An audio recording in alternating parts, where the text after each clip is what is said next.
Hey everyone, you're listening to Heaving Bosoms, the podcast where two best friends recap romance novels while giggling, screaming, and going above and beyond to make you spit out your beverage.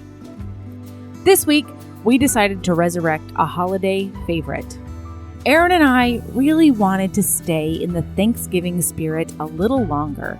So here's a gem that's set in Colonial Williamsburg and features a forgetful, applesauce-obsessed pediatrician, a poor fat-shamed horse, runaway bunnies, and an abandoned baby, among so much more. It's Thanksgiving by Janet Evanovich.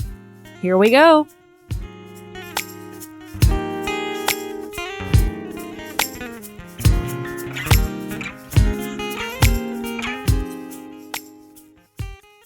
Hi, Erin. Hi, Erin. Hi, Erin. Hi, Erin. Melody. It's really nice to see your face. It's nice to see your face. It's been a little bit because we've been recording with authors lately. Yeah. Yeah. Well, this is our Thanksgiving episode, and I am super, super thankful for you. I'm thankful for you. Yeah. And the podcast and the listener. Yeah. And the listener has listened to our podcast 500,000 times. I don't know how she, he, or they managed to do it. I don't either. But that person managed to click download 500,000 times. Well, more now. Now it's a lot more. Listener, thank you for your dedication. Yeah, thank you. And your I don't diligence. even think that's physically possible with the laws of time. I know. And day jobs. But you did it. Whew. Good job. Good job. Mm-hmm. Yeah, you're making us feel really, really good, listener. And for that, we salute you and we bow down to you simultaneously. That's right. So, Erin, a new thing has happened in my house. Uh-oh. Yeah. Is it Valor doing sleep deprivation exercises on you? Oh, that's still going. Yes. Oh, good. It's not as bad, but it is definitely still going. No. An international sensation has hit our house. A phenomenon, if you will. Did you start listening to K-pop or something? Oh, no. That seems like something would happen to you. Anyway, what's up? Nope. Ember discovered Frozen for the first time. Oh, yes. Yes.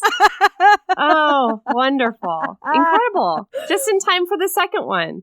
Just in time for the second one. But seriously, he now will decide Alexa should play the same song in a row at least 10 times, and then he'll switch to a new song. Today, it was, do you want to build a snowman first? Oh, God, it was the worst one of all. I know. And then there's this one, I think it's the first song. It's like Frozen Head or Frozen Mad. Frozen Head is not a song from Frozen. I'm pretty confident in this. Frozen Head. I don't know, but I can't remember it because he can't remember it. And so he'll be like, Alexa, play Frozen Head song. Alexa. Yep. Is he articulate enough to get Alexa to light up? About 50% of the time. Yes. Okay. A lot of times he mumbles at it. A lot of times he'll be facing the wrong direction. A lot of times he's eating a cracker simultaneously.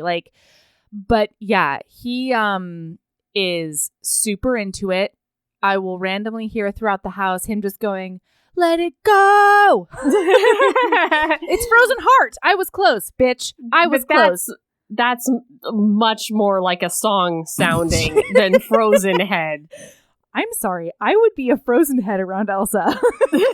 Yes, you would. The most fun thing was watching him process a new story. Because I was like, what happened this time? And he was like, Mom, Elsa and Anna said a lot of words. And then Elsa got so mad. And then she turned blue. And then, and then she created life. Yeah. That is one of Elsa's powers. Not only can she make things cold and make snowstorms, but also create life, which I feel like is a really unexplored part of Elsa's power. I feel like animating things into living beings should be explored more in the Frozen movies. Probably. Yeah, maybe in the second one we'll get that. Yeah, I doubt it. And some hot, who is it, Sven kissing? What's his name? Sven is the reindeer. You know, he could kiss you're looking too. for Kristoff. Kristoff. Yeah, and I just really hope there's just some rated R, just some really great. Some Kristoff porn. Yeah. God, no. No, that would ruin it for me, I think. I'm sure that exists somewhere, and I think that would really ick me out to the worst. My vocabulary is doing great today. The most diligent nailing listener in the land, please do not email us Kristoff porn. Thank you. Do not. Yeah, don't do it. Do not. And please know that I'm not looking for it. Right. Just want that to be said. Right. Okay. So, All Erin. right. Yeah, we read a book. We did that. Technically. It took us a while. It did. To do it.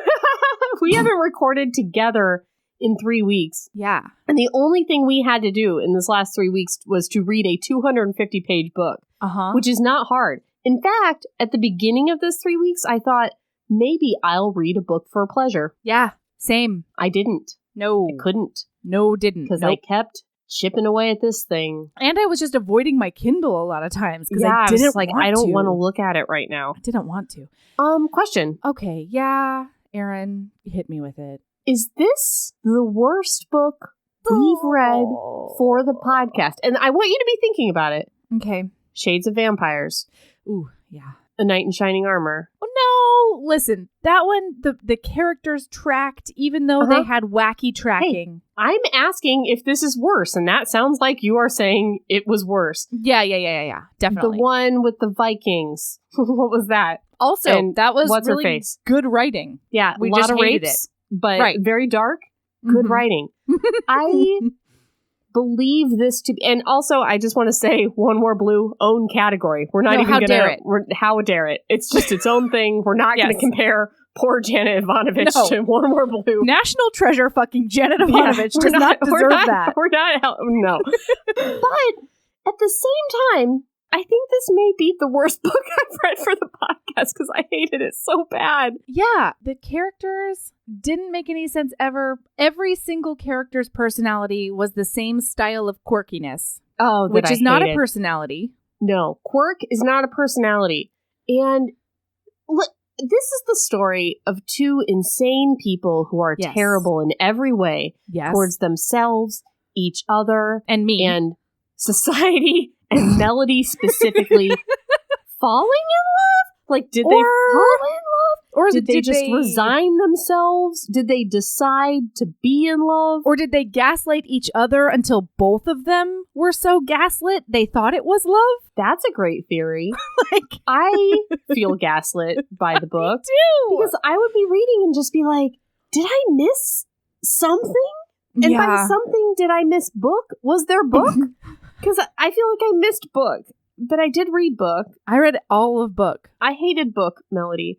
And I love Stephanie Plum, but I hated book. Same. I love Stephanie Plum. I hope this isn't just like what all of her romances feel like. Listen, I think this predates Stephanie Plum. Does it? Yeah, I'm pretty sure. This is like 2009. 88, I think. No. Really? Yeah, I'm going to look again. I remember it being like the 80s. Yeah. Well, I was complaining about it at Romance Book Club yesterday to my friend Karen. Yeah. And she looked it up and said it was 2009. So. Oh, God damn it.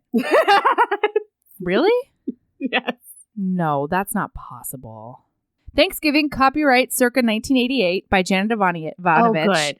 Okay. Copyright 2006 by Evanovich. Okay. Yeah. So I think it must have just been looking at a new version of it. Okay.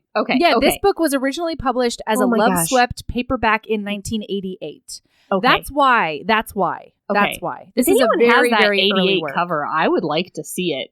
Because when HB Emmy, I believe it was, sent us her Prince Joe cover from like 1980 Smurf, or 1996 or whatever. It was so good. That coif. Okay. It makes me feel a little bit better because I did see there were parts of this that felt Plum-esque. Yes. And I was worried that she was just like forcing a romance that really wasn't, like maybe romance is not her comfort area. And that kind of felt forced. But now I'm just realizing it's probably before she evolved. Yeah, because because here's the thing. Stephanie Plum series was partially brilliant because she was a grounding force in a very chaotic universe. Yes. Everybody else was crazy. Exactly. And this book every single main character reads like a Stephanie Plum side character. On crack. Yes. On like, even speed. more so. Yes. So let's do it. We have two sociopaths. What are their names? Megan, and Patrick. Pat. Why? Patrick. And if you're going to have a Pat, describe him sexy. Like, he's not. A non-sexy Pat. Mm-hmm. He's cute. He has a cute face. He's got a button nose about him. And the first 2 pages of this, I was about it. We've got Megan Murphy. Yeah. She is wearing her period costume because she works at Colonial Williamsburg. Fuck yeah, she does. A fact that sounds like it's going to come back because of the setting, but doesn't really, because she forgets about her job there, it seems like, for the rest of the book. Or maybe she only works on the weekends? She does only work on the weekends. Yes. However, later in the book, she decides to, like, move away. Yes. And there's no discussion of, like, her job at Colonial Williamsburg ending or whatever. Anyway, so she works there. So she's in her period dress and leaves are crunching all around. Yeah. It's fall. It's beautiful. What a crisp breeze. This pumpkin slut was about it. Yeah. Like, tits out for pumpkins. Like, she's opening up her, like, scone or what. She's got, like, a scone and, like, a PSL, like an 88 PSL. Yeah. And I'm just like, I'm all for it because I know I like her writing. Same. So, like, I'm all in. And then page 3 hit. Yep. And this bunny comes up. There's a fucking bunny. Which also kind of never comes. I was thinking that this bunny would be like a cute character throughout. No, it Bunny's comes up gone. one more time at Thanksgiving dinner. That's it. Oh, I didn't even notice. I think they starve this bunny because nobody feeds it. Nobody cares about it. This poor bunny. Okay, so it comes up. It's eating her dress. And she is like getting her dress away from the bunny. The bunny is cute or whatever. Holy Toledo, she shouted. Oh my gosh. Her exclamations and his are all... He's very like, for devil's sake all the time. Like, oopsie daisies, like that kind of stuff. And it's just like, I think it's meant to be endearing. It's not to me. But the thing is, everything about him is like that. Yeah. So it's not like he's super hot but, or super has it together but, or is like, it's not like he has one quirky thing. It's all weird quirky things. And together that does not make an attractive man to me. So he comes up, it's his bunny. Another quirky thing about him. He's also wearing white tennis shoes that had seen better days. The laces were broken and tied in knots, and the left shoe was stitched together with what appeared to be surgical sutures. Trying to steal my rabbit, huh? Yeah. A voice said from far above her. What a hot, sexy man with just the sexiest, disgusting tennis shoes. Like, is that supposed to endear him to me? I was just like, bleh. You know what? I just didn't understand what it was for. Later on, it's supposed to be that he's a pediatrician with a fledgling practice, and so he's trying to save as much money as possible in some ways. How about this? Don't live in Colonial fucking Williamsburg. Right. I mean, don't have a bunny. Don't make applesauce for fun and burn it. Like, there's so many things this guy could do to cut back on expenses that don't involve, like, shoe stitching together. Just go to fucking a Target and get $10 shoes, my man. Yeah, you're supposed to be a professional that people put their children's lives in the hands of. Yeah. If I went into a pediatrician's office and the pediatrician had broken, dirty shoes that were stitched together with his surgical implements, I would be like, no. Check, please. Yeah, I gotta go. I'm done. I'm gonna drive to not Colonial Williamsburg for any other doctor. Yeah, that's also an issue. You don't want a Colonial Williamsburg doctor. You need a modern type doctor. But his practice is not in Colonial Williamsburg. But anyway, they have, like, I guess, banter about the rabbit, where he's like, get your dress away from my rabbit, and she's like, get your rabbit away from my dress. I had some hope for him because he referred to the rabbit as his roommate, which I like. You've done that from time to time. I do refer to Rooster as my roommate. Although he didn't say roommate, he said roomie. Yeah. So I should have really been smarter about that. Honestly. She's like, well, your roomie ate my skirt. And he said, are you kidding me? I hope he doesn't get sick. Bad enough you tried to steal him, but feeding him your skirt, you should be ashamed of yourself. Yeah. I mean, I guess he's like, this is my name. Yeah. But then we clip to his perspective. Yes. And he's like, I should have kissed her. I should have kissed her right there. And it's like, what? Why would you have kissed this strange woman that you just met on the street? She's a stranger. It does not matter how attractive she is. You should not have kissed her. You guys just talked about your bunny and then you walked away.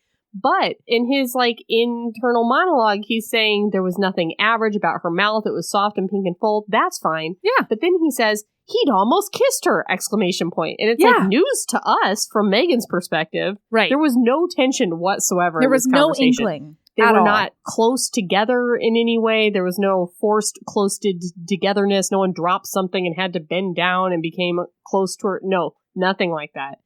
It says he threw his head back and laughed at that. Alone. This man is alone. He no, he's has with his the rabbit. thought. His roomy rabbit. Sure, Erin. you're right. He is with his rabbit. He throws his head back and laughs. Wouldn't she have been surprised? Wouldn't he? It wasn't in his nature to go around kissing strangers. Is it, Pat? Yeah. Because it sounds like it was, though. It is? I don't know. So then it's she's a day later. Walking around Williamsburg the next day, and she sees the rabbit it's just out and about the street. And she's like, this guy is hopping. Bad at taking care of his rabbit. Yeah. I will return the rabbit to him. Mm-hmm. Somebody says where he lives or something. They tell her that that's Dr. Hunter's rabbit, and he lives she's here. And she's like, Doctor? Whoa! That changes everything. Yesterday he was kind of cute. She wouldn't classify him as handsome, but maybe huggable. And now she's like, yowzers, a doctor. That's right. She's like, oh, it's so gross. So then she marches over. She tosses the rabbit into her cape, which is a weird move. That is a weird move. Like, you just hold it like a football, bro. Like, you just hold it. It's a rabbit. Did you know rabbits hate getting picked up? Yeah. Hate it. Yeah. That's not what they do. They don't like being away from the ground. They're not climbers. They're not tree aminals. They like being on the ground. They don't have shocks on their joints like cats do. Yeah. So guys, don't scoop up a rabbit just for funsies. Pet it on the ground. Yeah. Okay. So she tosses the rabbit into her cape and she clomps off in her giant buckled black leather shoes because she's in colonial garb. Right. She arrives at his door. My God. And she realizes that the rabbit has eaten a hole in her wool cape in a matter of 4 blocks. This rabbit is very hungry for her clothes. I mean, maybe, like I said, I think he might starve his rabbit. I didn't see him feed this rabbit once. Well, the thing is, I never see the rabbit again after. It's such a crucial part of the beginning of this book. And then, okay, also, Erin, wouldn't you think that maybe it would be the rabbit that brings them together in the end instead of a different random barnyard animal? I would think that the rabbit would have fuck all of anything to do with the rest of this book. I was ready for this cute rabbit to be my saving grace in this book, to be like the thing that saved it for me, that there was a rabbit around that could do cute rabbit shit. Right. It never happens again. It never comes back. Okay. So he opens the door before she knocks. And he says, I saw you stomp up my stairs. Is this a social call? What? Are you a human? Is this an alien romance? What the fuck is that? Is this a social call? What? And she's like, no, I have your rabbit. You're a bad rabbit owner. It got out again. What if it were killed? Wait, and the way that he tells her, the way that he alerts her to the hole in her wool, her period garb, is, I see you've been feeding him again. Patrick, that's obviously not what happened. Yeah. How about, I'm sorry. No, she did not feed him the middle of her cape, Patrick. I don't understand. He's outside they say 2 things. He says, hey, what's going on? She says, I have your rabbit. He says, there's a hole in your cape, or that. Then she says, I'm trying to get the time down. Very short amount of time. She says, I smell something burning. He says, my applesauce, throws the rabbit. Flung the rabbit at her. And runs inside. Okay. Applesauce, is it not a low heat item? Low heat, long time. I just feel like if applesauce is going to burn, it's like over the course of hours, not within a 15-second time frame. So he goes, his applesauce is ruined. And I'm like, I just hate this man. There's so many things now. I am now, when the applesauce happened, I am all the way to hate. Because I'm like, anyone who's like, My applesauce is not somebody I want to fuck. That's the end. Mm-hmm. That was the end of him for me. Here at 6% into the book, I'm like, he's no longer an attractive man. He's really obsessed with his applesauce that he's making. Yeah. And then, meanwhile, she is a 27-year-old person who has lived on her own for years. Yes. And he says, I suppose these things happen. And her response was, I wouldn't know. I haven't gotten around to learning how to cook. I can toast bread and boil water and defrost most anything, but I can't actually cook. Which is fine, right? Yeah, that's okay. But wait. Within 2 days, these two decide to host a traditional Thanksgiving dinner together when neither of them barely know how to boil water. But also, that I thought, because both of them had made this statement that they don't know how to cook, that the traditional Thanksgiving dinner, there would be hijinks. Oh, yeah. Because of that. Yeah. Like them trying to learn how to cook, burning shit, trying things, adorable things going would to happen. Cooking classes, yeah, something. Maybe. But 2 days later, she's arms deep in a pie crust. And she's like, did you know pie crust making was hard? Anyway, here's a perfect version of this pie. Here's a pie. What? Pie crust is fucking hard to make. It just is. Yeah. I don't care who you are. It's hard. Mm-hmm. And she starts off with that and just makes the most perfectest pumpkin pie there is. Then they make cranberry sauce by themselves. Yeah, which is also kind of hard. It is. Oh, I mean, at the very least, it's a lot of work, especially if you can just get the canned stuff that's delicious. yeah. But also, if he can't cook applesauce, I feel like what that's an advanced maneuver. Right? Applesauce is something that's really available at the store. You have to want to cook applesauce. It's on every grocery store shelf. Yeah. Like a strudel is easier. Right. Okay, so let's get to what happens here. Okay, sure. Because I have a lot to say. So they're standing there in this kitchen, bickering over applesauce or something. Who knows? And all of a sudden, the door to his personal abode, his bursts personal open. home. I'm glad you're on the same page as me.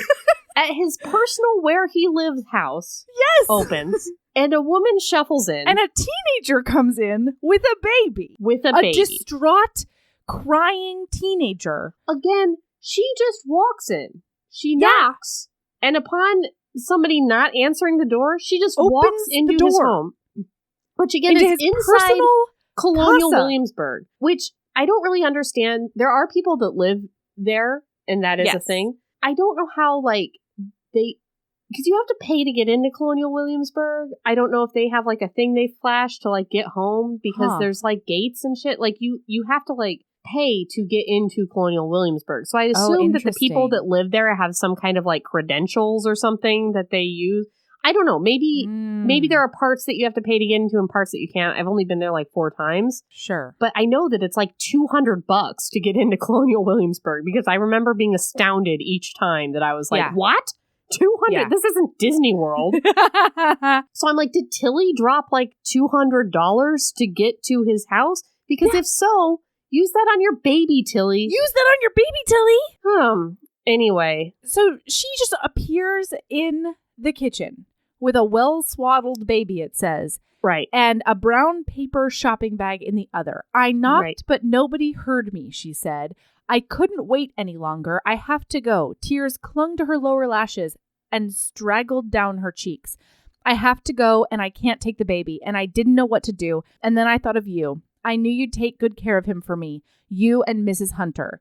She deposited the baby in Megan's arms, and then she fucks off. No. Okay. Before she fucks off, she says this very crucial line. Yes. I'm real sorry. I'm in such a rush, but if I don't go now, I'll miss my ride. I'll be back as soon as I can. Yes. Promise. It won't be any more than 2 weeks. Period. Yes. Remember that, HBs. Yes. It won't be any more than 2 weeks. Then she fucks off. Melody. Erin. What would you have done in this scenario? Chased her down? ? Asked for an explanation? Yeah. ? Asked for contact information? ? Anything. Ask her what drove her to this point, and maybe we can fix it in a way where she doesn't have to leave her baby with a stranger. You want to know what the heroine says instead? I would love you to read it. So he starts howling, and she says, this kid is loud. How do I get it to stop? No.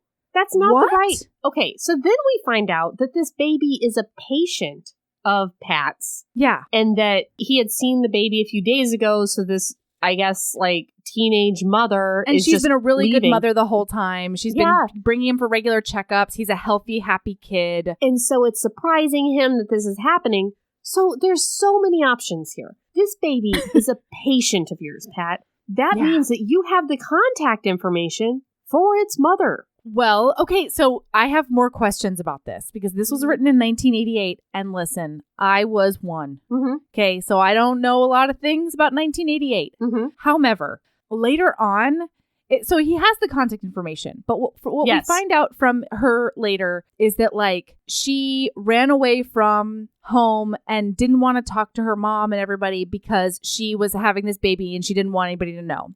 Yeah. So my thought was he would have her apartment and her home phone number, right? So if she fucks off, he can't necessarily. But then, did he try?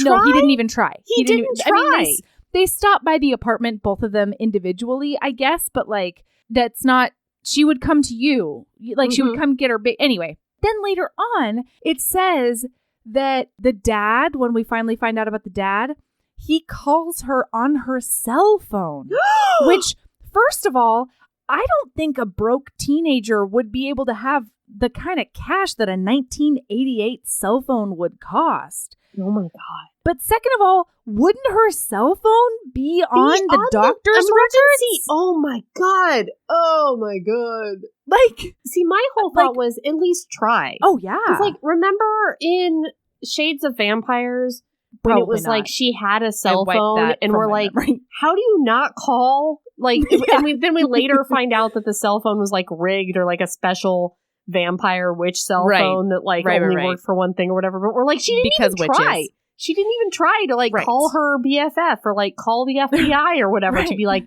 kidnapped by vampires on Secret Witch Island. Yes. That's what he needed to do. He needed to call Tilly and be like, captured by vampires on Secret Witch Island with your baby. Come back, please. Yeah, but instead they're both like, well, I guess we have a baby for at least 2 weeks, even though we only have about 2 days worth of supplies. Are they? What? Or are they like, we have a baby forever, it's our baby? I know. Because there was a little bit of that going on. A little bit? A little bit? Okay, so they set up this system because she doesn't work. Sorry. Please. Bing, boom, bong. There is a discussion about should we call the authorities? And then it's no, because the child might end up in foster care. Right. Yay! Like, I know. Like, wouldn't it be great if we could find a relative of Tilly's to take this baby who maybe knows how to find Tilly? Or maybe we could put the baby with somebody who might have, like, I don't know, legal authority to have it? Right. Or maybe, how about if we call the authorities, we can get, like, a doctor to check out the baby and, like, police reports can be run and see what's going on with Tilly. And I was, when they said, we're not going to call the authorities because of maybe foster care, I lost my fucking mind. Yeah, it was a lot. All right. Okay, you can continue. So they work out this system. Since she only works on the weekends, he's like, well, oh, wait, no, they don't even work out a system. No. He gaslights her into watching him during the day. Yeah, basically. And he doesn't even check to see if she has a job during the day besides her weekend job. No. Because he's like, you're a colonial townsperson, so you only work on the weekends. Here, have a baby. Yeah. And calls her Mrs. Hunter, and then I think he smooches her. I think so. Yeah, he leaves because he's got to go to the hospital and leaves the baby with her during the day, I think, at his house. Oh. Because he says, look, we've got all the essentials here. I'm going to the office to get Timmy's file and see if I can track down Tilly, he says. Oh, okay, so maybe he does track down Tilly. No, but he doesn't because he could have just followed her out his front door. Erin. All right, so he leaves. She's staying with the baby. She's very like, I don't know about babies. I don't like babies. Whatever. He leaves. He comes back. Wait. I'm sorry. I just have to do a little bit of dialogue. I'm sorry. So he's like, I'm going to go to the office to get the paperwork. And she's like, you won't be gone long, will you? Because let's review. She's never met a baby before in her life. Yes. Never met one. Never. And so he looks at her and he goes, what a wench. We hardly know each other and you already can't get enough of me. Love at first sight, huh? And then he tweaks her freckled nose and Yes. smiled as he closed his front door. She had a terrible temper, he thought, couldn't cook, and didn't know squat about babies, but Yes. damned if she didn't look good in his kitchen. Yep. Guys. Yeah. Okay, so then he comes back and, she's like asleep in front of the fireplace with Timmy in her arms. Mm-hmm. And he's like, oh, she looks real hot and sexy in the mothering role in my house. And it's weird because he's known this woman for a total of 3 hours. May I read from that moment? Please. He liked the way she looked in his kitchen. For you guys, I just want you to know nothing has happened. There's been no dialogue, nothing that we haven't shared with you.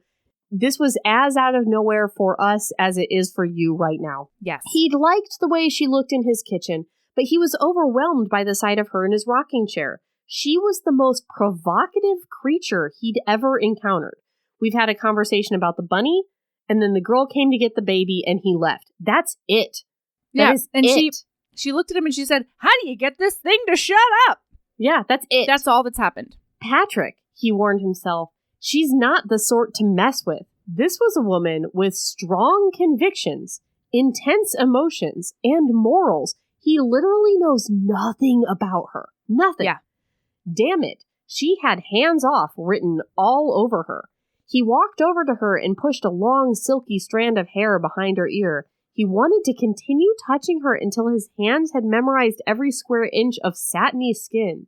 No. She looked at him drowsily. I think my arm is dead. Your arm, he said, from holding the baby. You guys. Such scintillating dialogue.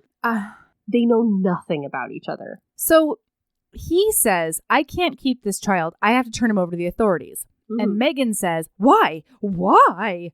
Oh boy, Pat thought. He'd seen that look before. It happened shortly after childbirth. As a pediatrician, he had a healthy respect for the protective instincts accompanying motherhood. And after 2 hours of exposure to Timmy Coogan, Megan had obviously caught adoptive hormonal maternalitis. That's a thing. Go Actually, fuck yourself. Actually, you know what, though, Melody? To death. What? Judging from this book, it is a thing. I mean, Patrick's making some assumptions about Megan, but they turn out to be true. They do. Okay, so she's like, you could get a babysitter. And he's like, okay, I'll let you babysit, but only if you agree to have supper with us every night. I think it's important for a family to be together at the dinner table. Megan smiled triumphantly and wrapped her cape around herself. Deal! She whisked out the front door and headed for the car. And then she stopped short and gasped. Patrick Hunter had manipulated her. Yes. That no-good, irresistible skunk had wheedled her into taking care of the baby. Irresistible? All of a sudden? Like, what happened in her mind? When did that happen? Idea.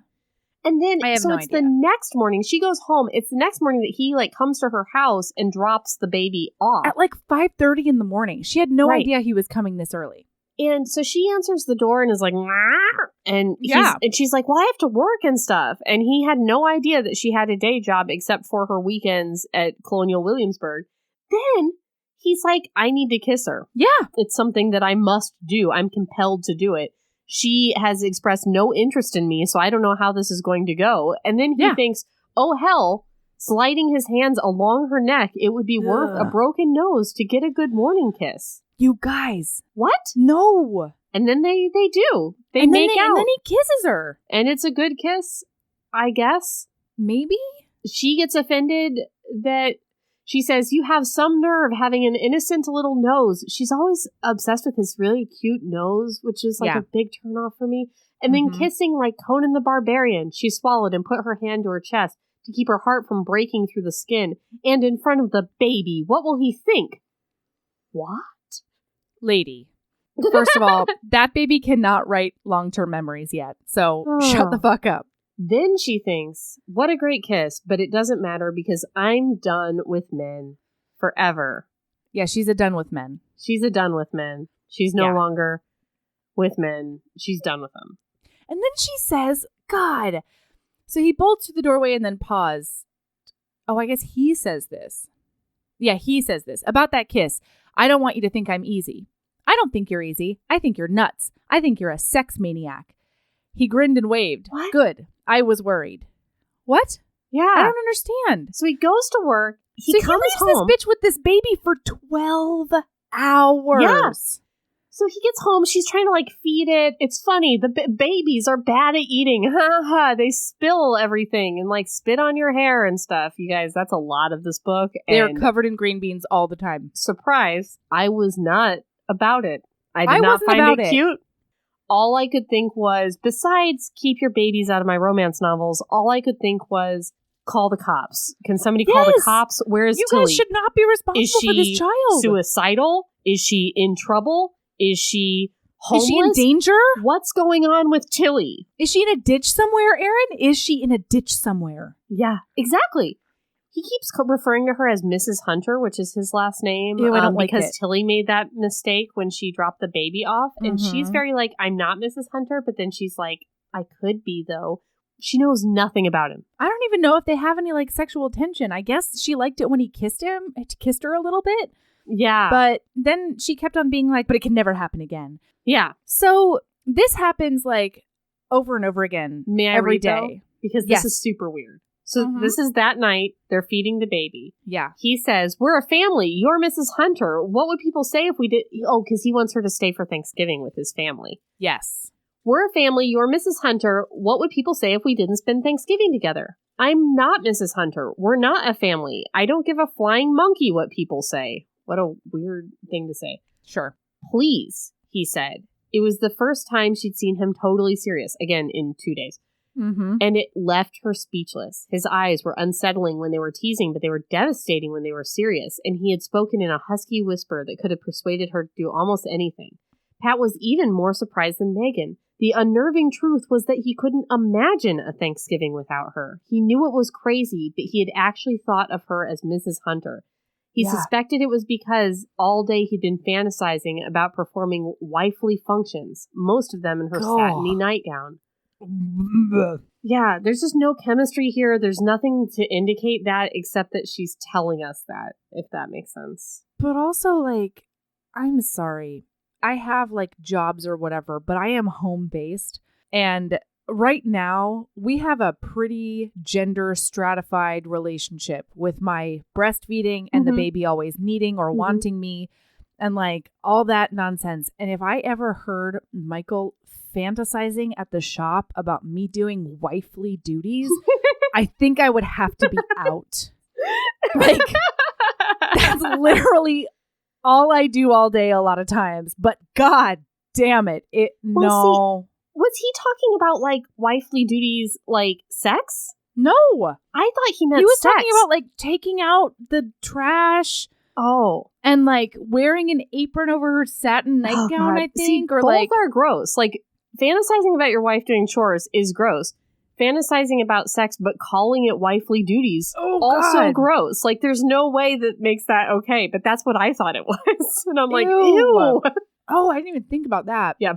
So then, like, this just happens a few more times. Like, he drops her off, he comes home. But, like, they don't really learn anything. But every time, he keeps on trying to attack her out of nowhere. He tries to attack her face. At one point, I think he's, like, chasing her around the kitchen. And she's like, get away from me. There is a time where she, like, goes up to her room to, like, get something. Or I don't remember what it was. And he was like, oh, it's a ruse to get me upstairs to her bedroom.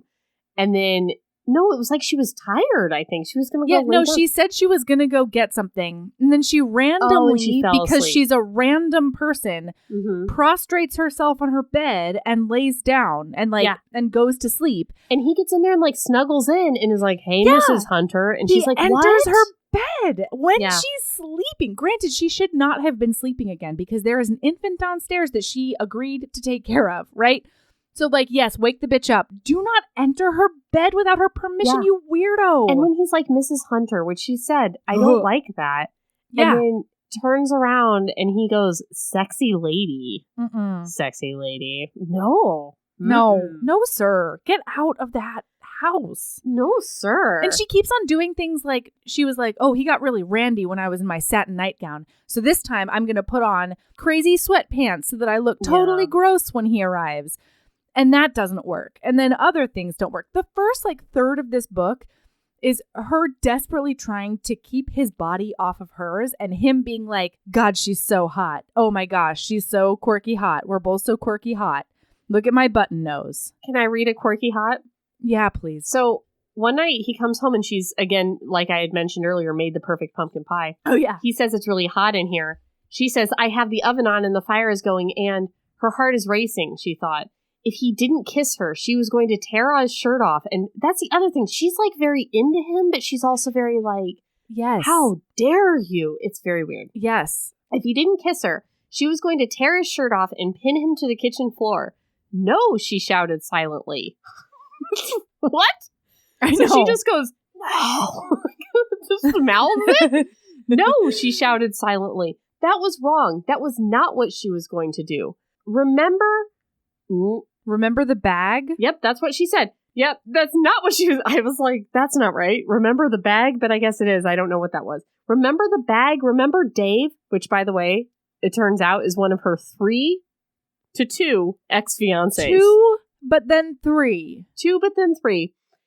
And then it says, remember Dave? She hit herself on the head with the wooden spoon. You Pat's guys. eyes widened. Why'd you do that? I deserved it, she said.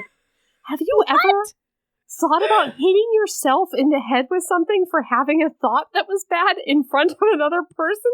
That's so weird. Also, think about somebody just mouthing the word no and then whacking himself on the head in front of you after just casually mentioning that the oven is on and the fire is going. Lady, what's happening? So then she makes him the pie crust. He gives her a kiss and says he's proud of her. Then he says, do you want to get married? Yeah. And he kind of means it. And she's like, no. And he's like, want to go to bed with me? And she's like, no. But she also, like, in her internal monologue, does want to get married to him and does want to go to bed. And at this point, these are the facts we know. Megan, hot, sexy lady. Super sexy, red hair, cool. perfect body. That's what I know about Megan. Works at Colonial Williamsburg. Sculpted by the patriarchy, if you will. Makes teapots during the week. That's her job, that she's so like, I have a job. I can't watch a baby because she's making teapots. Uh-huh. That's it. I don't know where she grew up. I don't know about her 2 ex-fiancés. I don't know anything about her personality. I literally know nothing about her preferences or likes or anything. Pat? All I know is that she can go from not being able to boil water to making a perfect pie and then whacking herself with a spoon. Yes. What? Pat, I know, is a pediatrician and has a bunny. Mm-hmm. Period. That is also... Hates buying new shoes. Yeah, yes. But, I mean, as far as these 2 hitting it off or having anything in common or any chemistry or understanding anything about them, we know nothing. And we are at marriage for both of them. They both want to marry each other. Yeah, but the dialogue is, want to get married? No. Want to go to bed? You want to get conked with my wooden spoon? You didn't answer my question. That's encouraging. He brushed his lips lightly against hers. Like that's the way they speak to each other. Yeah. I don't know how you learn about a person like that. And she says she wants him to be her very platonic friend.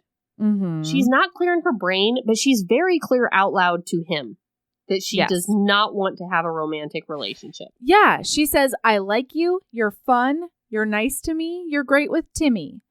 And then she says, the simple truth is that you don't fit into my future, at least not in a romantic way. I'd like to think of you as a friend, a very platonic friend. Right. The corners of his mouth tightened almost imperceptibly, and his brown eyes darkened. I'd like to think of you as a friend. I'd also like to think of you as a lover.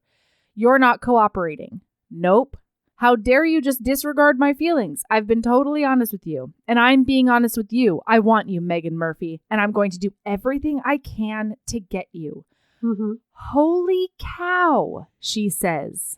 And honestly, that his whole like I'm persistent and like that I do whole, not like that she's trope. like I don't like it. I know, but that trope may have been fine with me if I knew or liked anything else about these people. You know what I mean?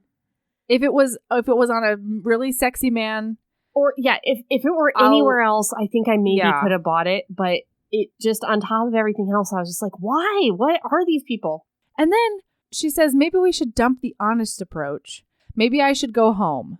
He took her jacket lapels in his hands and gently pressed her against the front door. Not going to stay for pie? This isn't fair, she said thickly. You have a bogus nose. Yes, that is how they talk to each other. Yes.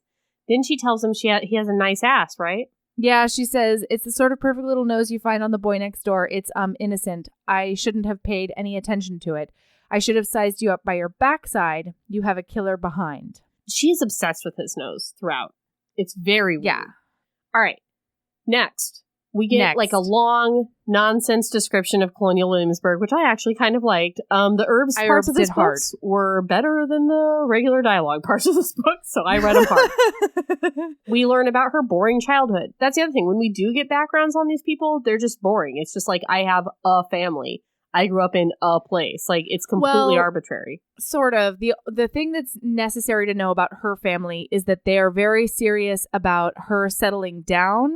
They believe that, like, college for women is to get an MRS degree. Mm-hmm. And they have somehow, even though she seems to be a fairly headstrong person throughout this novel, they've somehow talked her into getting engaged 2 times to men she almost loathed. Yeah, and did not like at all. Yeah. But at the same time, the background about her family and his family told me a lot about their families, but didn't tell me anything about them. No, as not at people. all. You know what I mean? It was like, I'm from New Jersey. It's like, okay, well, what does that say about you? Nothing. Yeah. Like, my parents are like this. Okay, and that made you what?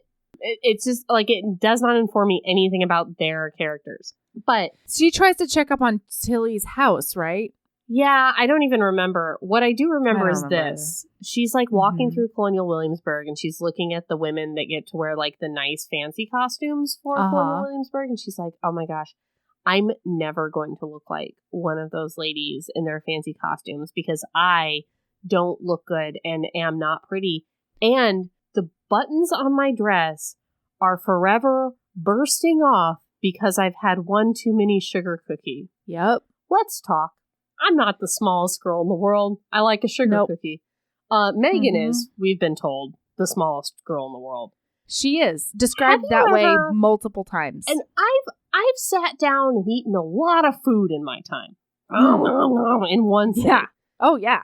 Have you ever had a button burst off of something you're wearing because you just like one extra sugar cookie and then just the buttons on what you're wearing just go pop, pop, pop, pop, pop, pop, pop. Not a single time. No, but this is, quote, forever happening to poor Megan. She just has one too many sugar cookies and the buttons fly off her dress.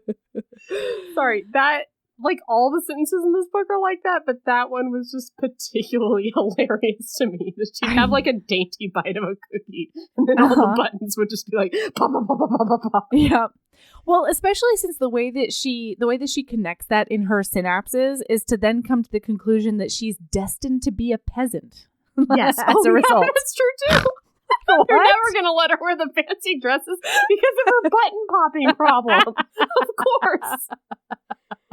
Oh God. Yeah. Yeah. So there's just a lot of like herbs during this section, but also we clip at one point to Pat, and he says that as soon as Thanksgiving is over, because they're really busy getting ready for Thanksgiving with his family, as soon as Thanksgiving is over, he's going to hire a detective and a lawyer to adopt Timmy. Yeah. We've had this kid 4 days, so we're going to hire a private detective to make sure Tilly's situation is shitty and she doesn't deserve to have her kid back. And then we're going to adopt him? Together? Question mark? Yes. Or just him? No, because he starts thinking at this point, he definitely wants to marry Megan. He's all the way in on marrying Megan. Because they won't let him adopt Timmy if he's unmarried. He believes this based on no research whatsoever into the laws. He just assumes this based on his own assumption of who should be able to adopt children. Yeah. But also 1988, that may have been true. I don't know. Maybe. But just know right now it's not. So if you want to adopt a kid and it's just you, you can. Right. Okay. I think. I don't know. In most states, I would think so. Yeah, it depends on the state, I think. Okay. So then they go on a dinner date to the King's Arms. Oh my God. Have I ever told you my Colonial Williamsburg bar story? No, but you have to now. I got plastered at a Colonial Williamsburg bar one time. Just fucking shithouse all the way. And I don't get like that drunk that often, so no. like it was a weird moment for me. Mm-hmm. My friends and I, it must have been during some like army training situation. Mm-hmm. I think we were in the Charlottesville area, maybe the Fort Lee area. I'm not sure which one's closer. But we were headed from point A to point B, and we assumed we'd find something to eat along the way. Oh. And it was too late. It was like too late for anything to be open. And we're like on Yelp trying to figure out what happened and why we ended up in this. I don't know if it was like a Sunday night or something. Like it was just, there was nothing open. Yeah. The only place open that served food was a Colonial Williamsburg bar. And I don't remember what the name of it was. It was not the King's Arms. It was not the fancy restaurant. It was a tavern bar. Nice. That you didn't have to enter Colonial Williamsburg to be a patron of. Ooh, brilliant. So we're like, okay. And we went there, and it was like a functioning bar, but it also had all the period people there serving. Whoa. Like it was like a farce, but it was also a bar. And this guy would come around to the table and do napkin magic tricks, and they were dirty. Old-timey napkin magic tricks? But they were dirty because it was like a bar. So it would be like, there would be like a dick joke in it. It would be like, I don't know how to say it. Like he would like tie the napkin and make like a little show of like, this is the lady and this is the man and there's the dick. Like it was crazy. And he was like a creepy old man who like definitely really enjoyed doing these dirty napkin jokes from the time period. There was like a little band playing their little string instruments. Mm-hmm. And we ate like disgusting shepherd pie, cheese bowl foods. And just got shithoused. Like, I don't remember who the driver was. I'm sure they didn't. But I got crazy drunk on, like, mead or whatever. And I thought those jokes were the funniest thing I'd ever seen in my life. And I kept calling the guy over to, like, do more.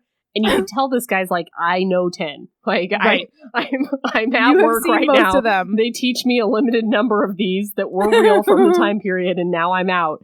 And I would be like, do the other one again. Teach me how. Like, I have a napkin. Teach me it.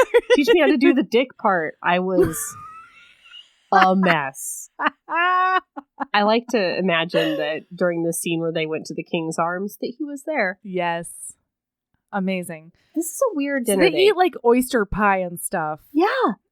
The food at Colonial Williamsburg places not great. Is historically accurate. It is not sexy food. It is food that sits like a brick in your stomach because it's like a bowl of cheese and a crust of bread, which sounds good until you're facing it down, and then you're like, oh, it's just a bowl of cheese. Or until you're trying to like rhythmically thrust onto someone. That's not going to sit well then. Tell you that much. But she like does a flirt. She like does a little flirt, and like she like licks some kind of like a something off her finger, and is like, oh god, I forgot about that. And she's like talking about like, why don't you find out more about me? And then he flirts back, and she's like, how dare you? Yeah. So weird. But that's basically that. She gets mad at him for flirting with her, even though she's flirting with him. Yeah. Very strange. But that's so much of this book. Yes. Mm-hmm. It's like one person does something that the other person likes, and the other person just comes at their jugular for reason. Something that they liked. Yeah. Like, I don't understand. Then they do a movie night in his bedroom because he gets a TV for his birthday.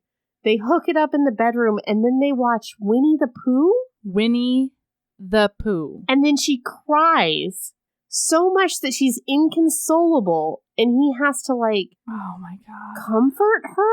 Yep. And then after that, sorry, I'm just running through the plot, but I feel like the plot itself is funny enough that I'm keeping it going. No, I know. Like, then after that is when she tells him that she has womanly needs. Yeah. And a biological clock.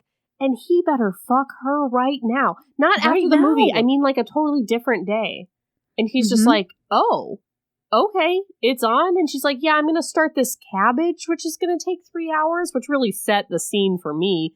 Oh, man. I was stoked about this cabbage. Stinky cabbage. Stinking up that little cottage. I'm so happy. Ooh, that red cabbage really gets my sexy juices going. Yeah. And then he thinks about how he's like way too tired to ravish her right now. Yeah. But then I guess he does. I guess, but it fades to black.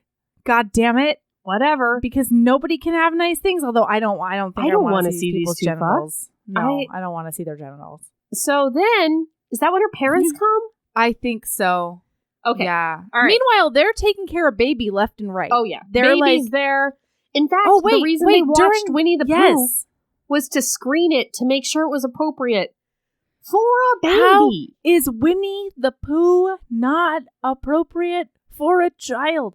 But also, nothing is appropriate or inappropriate for a baby. I mean, show that he baby should not be having Texas any screen Chainsaw time. Massacre. That baby doesn't care. He's only 10 months old. It's going to fuck with his ocular nerve. Like, not too much screen time. It messes with their verbal processes. It shouldn't happen. But, cool. That's fine. But again, I don't think that baby cares whether it's Schindler's List or Winnie the Pooh. I don't think... It can't write long-term memories. It knows. Also, and then at some point, they try to bone down, but Timmy starts teething. And I think that was this after magical... I think it's after Winnie the Pooh. The movie, yeah. Because they were supposed to do it then, but then they didn't. So the crazy thing about this whole teething episode is that this kid teethes for about 3 hours overnight, and then we never talk about it again. No! That's not how that works. God damn it. Okay, so now he's hanging out at her house. He had nothing to wear after the ravishing, I want to say, and he's wearing her pink robe. Man in a pink robe. God, oh my gosh, it's so funny. You can see his leg hair and stuff, guys. Pink and robe and she talks about his chest hair a lot. And then because he runs over in the rain or something like that. Yeah. And so she puts his at that time. I don't know. I think so. Doesn't matter. Picture it, guys. He's in the pink robe. He's in the kitchen. He's holding the baby. Her parents walk in to surprise her for Thanksgiving. Boundaries, people. Don't you fucking dare. Yes. But what happens next? You guys. Is that Megan's father punches Pat the fuck out. In the face for in being nose. In his daughter's house in a robe with a baby that they've already clarified for him is not theirs. And like naked or whatever. Yeah. Like in her robe or whatever. She's 27 years old. 27, thrice or twice engaged, depending on the moment you're talking to her. Correct. Punches him in the face. And like he's bleeding everywhere, all over her pink robe. Yeah. It's not cool. Then they separate the men's. Yes. Then we go to Patrick's perspective, and he says, to her, did your dad punch all of your other ex-boyfriends? So I guess he's her boyfriend now. And she said, no, but none of them ever slept over at my house. So thrice engaged, no sleepovers, but not a virgin, because I guess not, because she never mentioned it if she was. But then when she says that, he's like, ex-boyfriends? I don't really like the idea that she's talking about ex-boyfriends right now. And it's like, Pat, you asked. And then he goes the next step to say, I actually really like her dad for punching me in the face. Yeah, because I'd like to punch them in the face. And I'm like, everybody needs to stop. Just stop. Being in this book. Just scrap this book and start over. Nobody owns her. Scrap it. Nobody owns her. God damn it. Then she talks to her mom. The mom finds out that he's a pediatrician. And she's immediately planning the wedding. Then all of a sudden, we're going to have a Christmas wedding. She can't wait. Okay, so, oh my God. So then his parents show up. Yes. And the next day, they all get together. And by then, magically, Patrick and the dad are totally cool. They're to the point where they can make jokes about how hard Pat's nose is. Yeah. And how much his hand hurts and her man stuff. Yeah. And the moms are like, So it's going to be a Christmas Eve wedding, and we're going God. to do X, Y, and Z, and it's going to be this and that. She's over there making like 3-layer cakes. Yeah, or something a really chef now. complicated all of a sudden. Can I bing bong bong? Yeah. This just occurred to me because there's Yeah. so much crazy that you really have to like sift through it. Her dad's a cop. Is that right? I have zero recollection of that, but I'm going to go with him you to be on a cop. it. Okay. I'm like 90% sure of this. Yeah. They go in. She's like, this is Pat. This is not our baby. Right.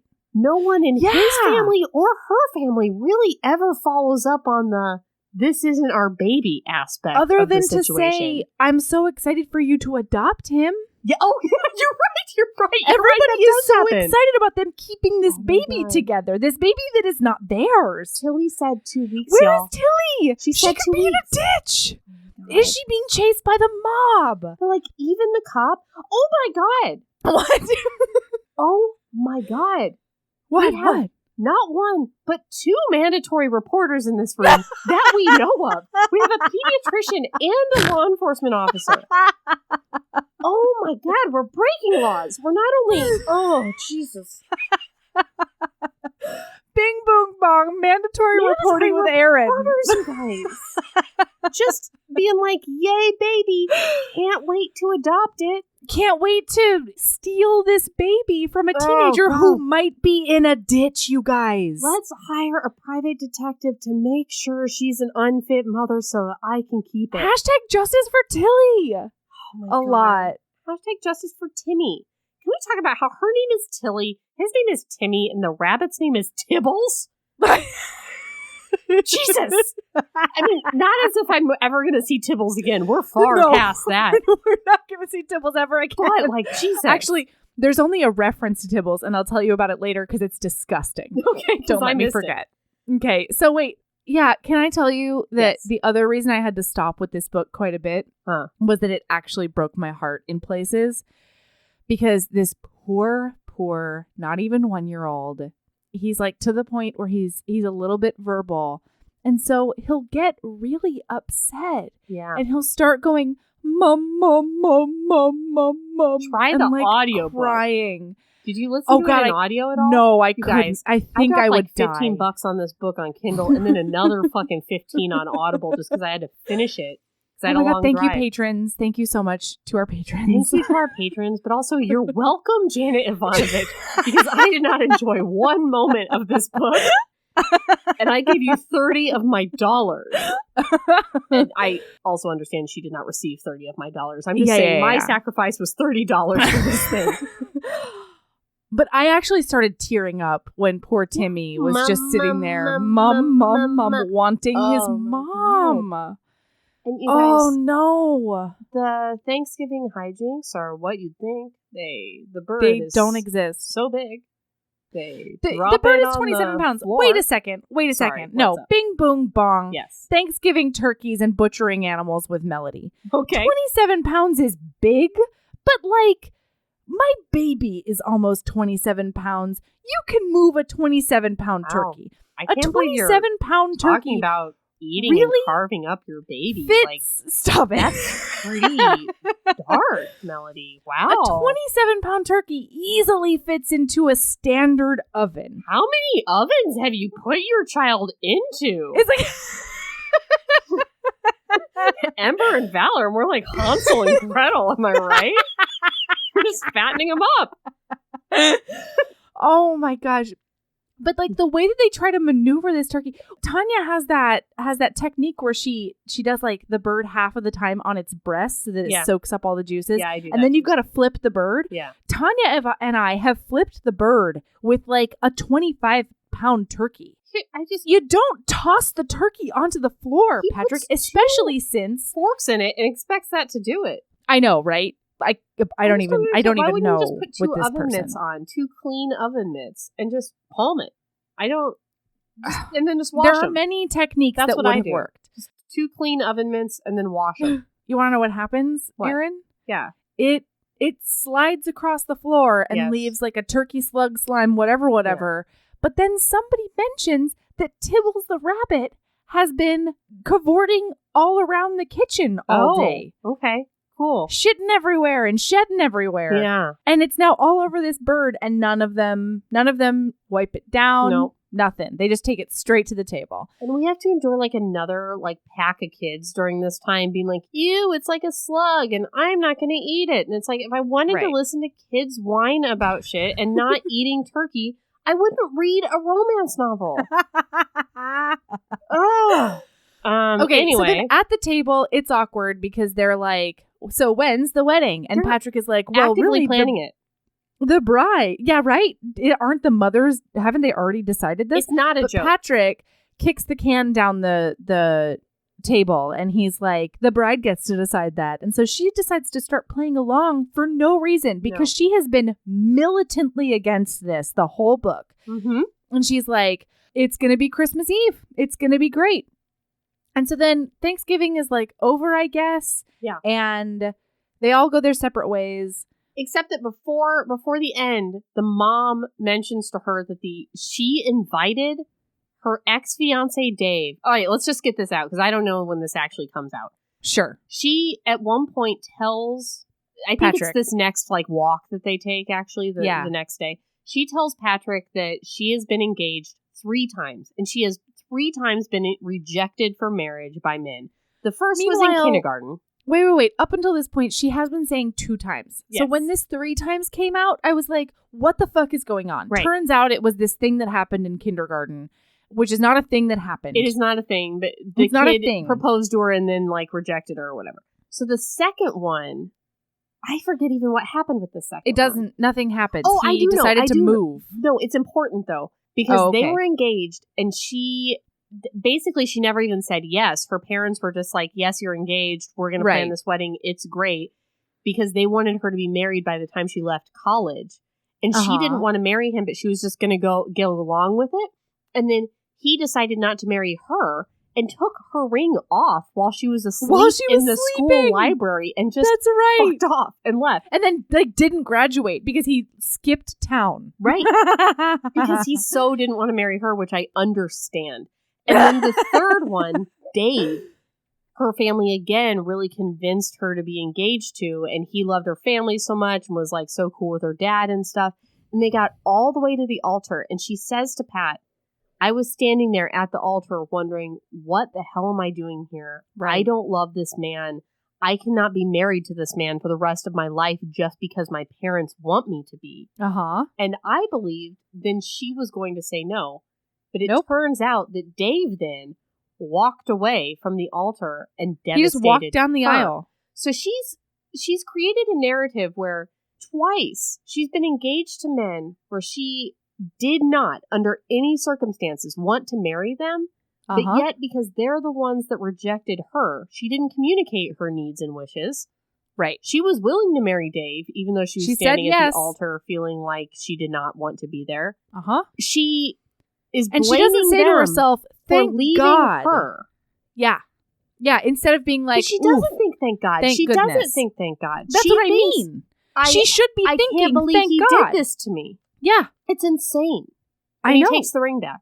So mom has invited Dave to come out for Thanksgiving without talking to her daughter. Yeah. Mom's rationale for this is, we didn't know you were dating someone, let alone a doctor. How dare you? As if I don't understand this family. I don't understand this dynamic. It was like, we've bumped into Dave and he might be willing to take you back. We didn't know that you had another option. Right. My God. So they say that Dave is going to be coming by tomorrow, like Black Friday, basically. Right. Well, they go on this walk. She tells him all these things about her past and stuff. And she's talking about how she actually may really want to get married to him. And he's like, oh my God, I can't get married to somebody right now. I'm a doctor. I'm poor. I'm trying to start at this practice. I have 3 years where I might be moving and stuff. And it's like, you were the one 4 hours in pushing that was for begging this her to marry you while the whole cabbage time was brewing or whatever last week. And like every day. He just does a complete 180 with no explanation whatsoever. Yeah. Yeah. Other than like maybe it actually getting real. Like that's the only thing I can think of. I don't know. For this complete 180. Yeah. But yeah. Wait, but this is also the conversation where she talks about how she wants a horse. So just Oh, that's right. And on and the then property she says, lives a horse. Yeah. Period. That's all. And then she says, yeah, the property that I'm renting, it has a horse. The horse is really fat. Yeah, it's fat and it's unhappy. Yeah, its coat isn't sleek or whatever. And I'm like, I mean, also it's fall. It's getting its winter coat. She kind of fat shames this horse throughout. She does she's just like, this a horse lot. is fat. It looks unhappy. And she says, when I have a horse, it's going to be sleek and svelte and pretty, not like this old shitty fat horse that lives on my property. It's like, hey, lay off the horse, you know? Right? Leave the horse alone. Sounds like that horse is living its best life. Just don't comment on horses' bodies or anybody's bodies. Just stop it. So then everybody's standing around and the door bursts open. Yes. No, that's not true. They knock, knock, knock. She opens the door. Tilly Coogan is standing there. Yes, Tilly, the man. Aww.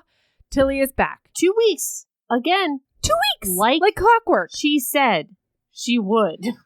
And Megan is holding Timmy like with a death grip to her body, being like, this was my baby. She says or thinks things like, I bought books about raising a child. I plan to adopt this child. I purchased a playpen. I mean, she keeps saying, I didn't expect her to come back. I didn't expect her to come back. I thought this was my child. And it's like, under what? Why? I know. She said, I'll be back as soon as I can, 2 weeks max. And somehow in that 2 weeks, she believes she's going to adopt this child. I don't know. And she is somehow devastated by this. And so is Pat. Right. And like, wouldn't you be so happy that she comes back? She's happy, healthy. There's now a father who wants the baby. There's a whole family. She's not in a ditch. Yeah. Especially since Timmy then, jubilant with his little rosy cheeks, starts going, Mom, Mom, Mom, Mom, Mom, Mom, and like Mom, reaching Mom, for Mom, her. Mom. Because that's his mom, you asshole. So we find out the backstory of Tilly. It doesn't matter. It also doesn't make a lick of sense. No, it doesn't. Just so you guys know, she was totally stable the whole time, and she's just a crazy person as well. Yeah, so. She just doesn't make any sense either. So then we never see them again. They're going to go live and be a happy family, and Timmy is going to have his mom forever. Thank goodness, not in a ditch. Thank goodness Timmy is not involved with these two anymore. Yes. Oh my gosh, I can't imagine these two people trying to teach a toddler basic conversation. Like, okay, then she goes full cray. She tailspins in a way that is impressive. This is when it really goes off the rails, you guys. Yeah, she's like a golem with this baby. Up until this point, she's been like, I don't want to marry you. I'm a single lady and I'm done with men and I'm only into fucking and I'm not into, weddings and marriage. I have to read it. I have to find Okay, this. Please. So previously they had talked about having a sex fest that day because all the families were gone. So they had had this joke kind of about having it. Well, not really. He just wanted to have sex and she didn't. So there you go. Yeah. The humor. Yeah.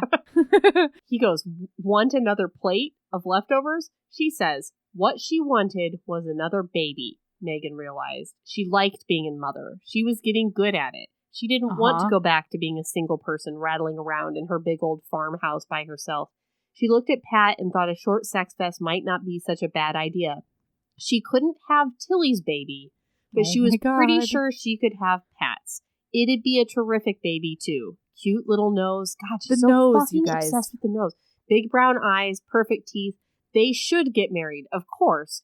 But there was no reason they couldn't get started making a baby right away. Why waste valuable time? If she got pregnant now, she could have a baby by the end of the summer. The trick was getting Pat to make a baby.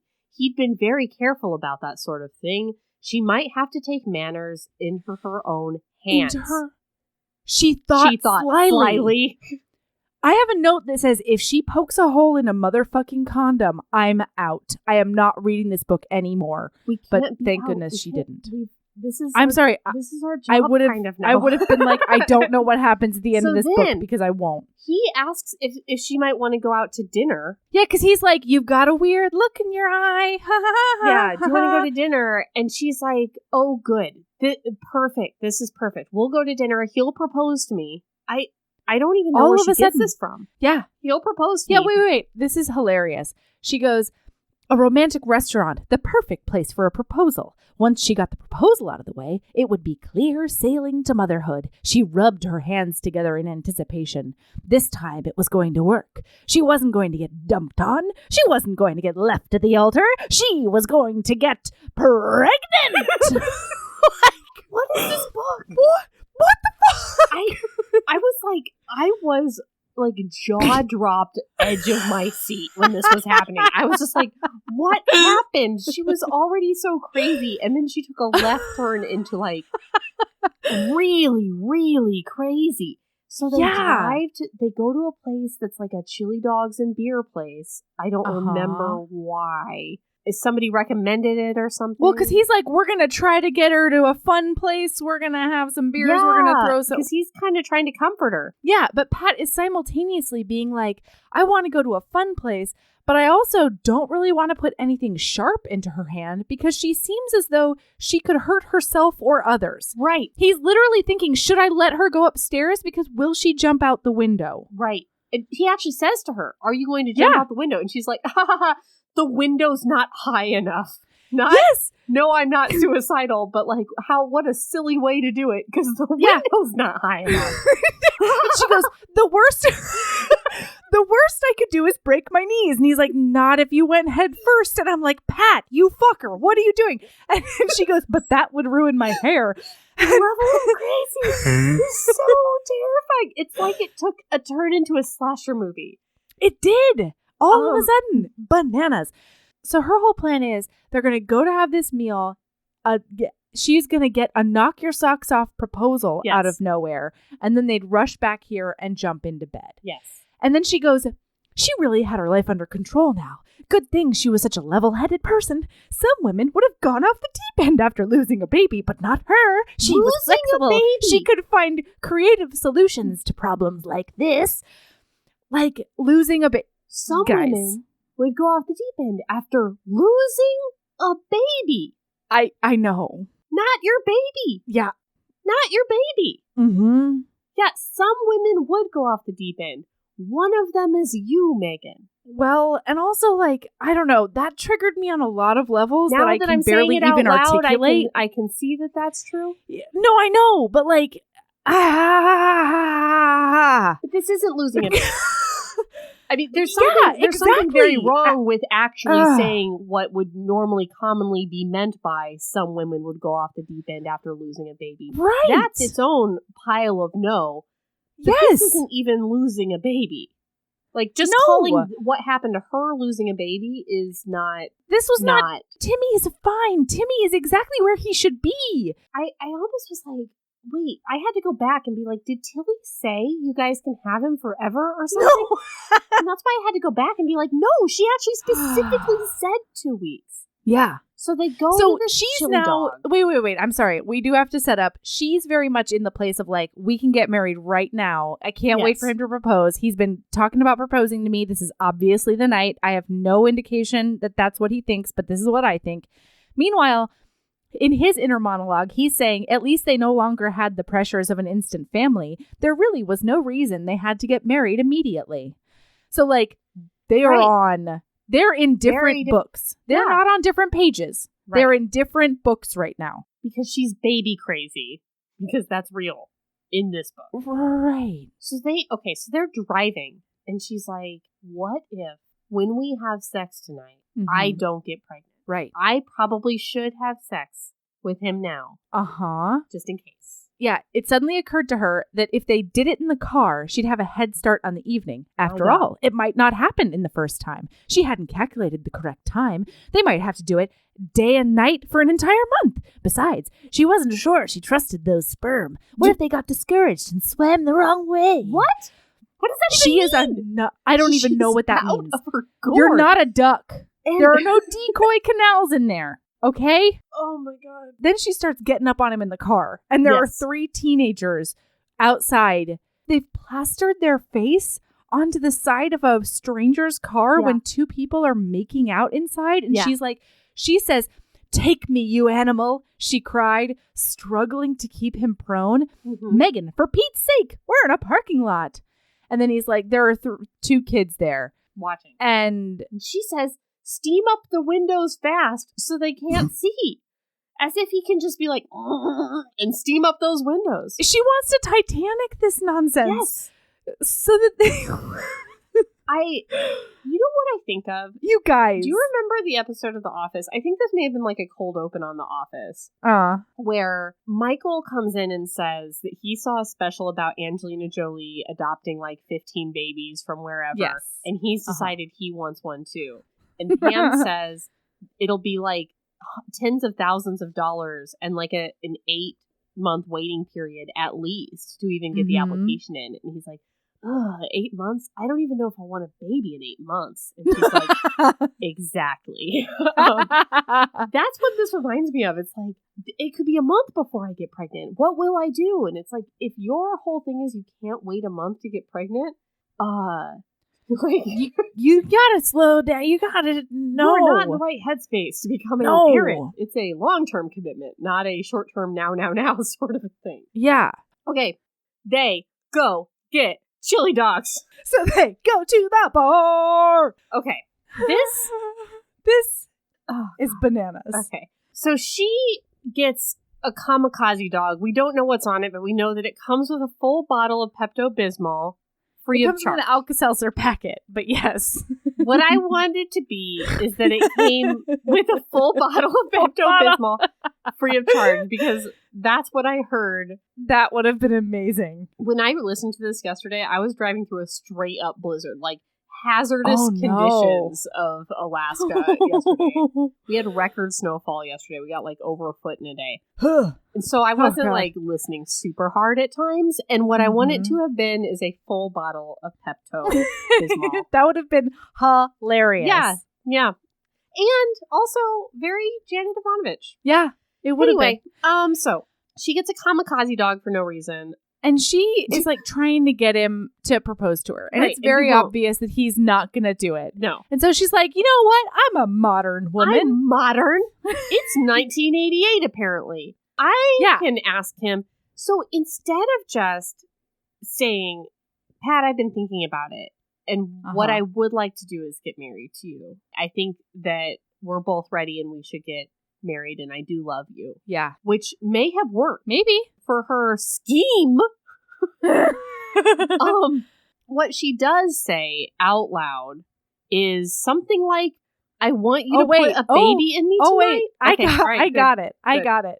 So, I mean, in her defense, she keeps on trying to ask him things, and he keeps on being like, What is it? You want my chili dog? So finally she breaks down and she goes, not even close, Hunter, she shouted.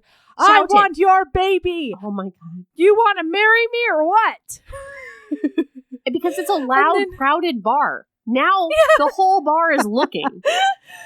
And then the bartender yells louder, we can't hear. Yeah. Because he's like stumbling over his words, trying to say no. Well, how about it? You want to get married? We could make our own baby. It would be even better than adopting Timmy. And the great part is, no one would take him away from us. We don't have to hire a lawyer or go to court or anything. All we have to do is go to bed. I love that we went from, oh my God, this woman has left her baby with us, to we must have this baby. We must hire private investigators and lawyers in order to secure it for ourselves forever, because she's a terrible mother and we don't want the baby to go back to her. Yeah, and that narrative was borderline like, we need to fudge the facts to make sure everybody thinks Tilly's a bad mom when she hasn't been a bad mom up until this point. Right. To, we can no longer have Tilly's baby. To, we can make a better baby. Fuck that baby. Our baby is going to be baby 2.0. That's an even better baby than Tilly's shitty baby. Which I was just like, God damn it. Justice for Timmy. Like, Timmy was a fine baby. Nothing wrong with Timmy. Although we wouldn't know if there was, because no one checked. Not a single person checked. So he says in so many words, no. Then over one of their shoulders, we see Dave, who knew where to go to find Pat, because Pat has answering service. Yeah.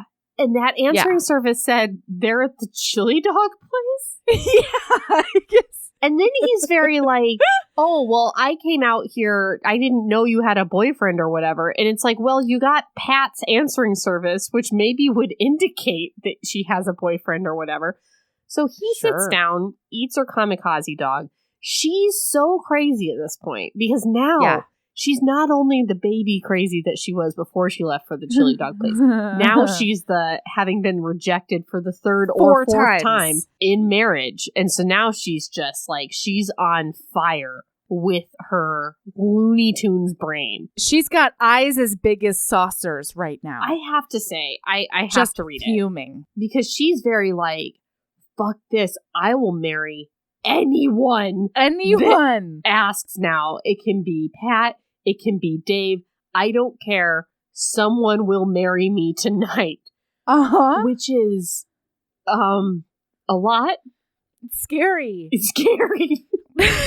Oh, here it goes. He didn't want to marry her, fine. She'd marry somebody else. She'd marry anyone else. She'd marry Dave if she had to. Yeah. Dave comes over. He literally lifts her up off the floor. Dave's a giant man. He lifts her weightless form off the floor 2 feet to smooch her face because that's how far apart their faces are. No, to kiss her on the forehead. Oh, worse. Okay, so then she sidles up next to Dave, feeling his huge biceps and all of that. Yeah. And she's like, ooh, Dave. And then he's like, I know you. Do you have a boyfriend or like, what's this? And she's like, no, I definitely am not with him. I'm free as a bird. So he's like, great, glad you said that. I'm going to propose to you. What? Look, I got the ring that I took back from you. I kept it. I didn't know why. I guess it's because I thought maybe it would find itself back to you. Okay. So then, he does propose to her, but he also says, he goes over to Pat and he's like, hey, just so I go into this with my eyes open, why didn't you want to marry her? Wait, deal? Just a sec. What's I'm up? sorry. I have to tell listener how this is worded. Okay. Because it says, hey, I'd like to do some grabbing, Dave said. I'm even prepared to pay for my grabs. He reached into his pocket and extracted a small blue velvet case. Look, sugar, do you know what this is? And that's when he shows her the ring. Yeah. As payment to grab her to put his paws on her body. Yes. It's incredible. But it's because she says, I'm up for grabs. It's just, I don't know. I don't know if it's like grab literally. I think it is like, I want to marry you grab, but it's still not okay. So, yeah, he's like, I got to go into this with my eyes open. Why did you reject her? And Dave says, oh, because she's pregnant and she wanted me to marry her so that the baby would have a dad on its birth certificate. What? And he's like, is that your cake in her oven? Is that your cake in her oven? Which is like, it's extra. You want to know something weird about my brain? Mm-hmm. That is an extra gross metaphor for me just because cake starts as batter. Mm-hmm. Yeah. And like sperm cake batter. I don't know. So she's like, no, I'm not pregnant. And Dave is, and what's his name? Pat is like, no, it's denial. Right. Like a crazy baby ladies. Like he says denial is the first form of like after an unwed mother gets pregnant. Yes. Denial is the first step. It's so rough. He says it's common for pregnant women to stutter and get overly emotional. I know about these things. I'm a doctor. But also, and then Dave is like, a doctor? No joke? Boy, that's great. Yeah, great for you. Listen. I just want to point out again that this all started because Dave says to Pat, why won't you marry her? As if she's a commodity. And Pat says, because she's pregnant. What is that even a funny joke? Like, no, I don't know if we even really started with the fundamental here of like, what? Why did he even say that? It's not true. It's not funny. Also, why would you say that to a woman in her current emotional landscape?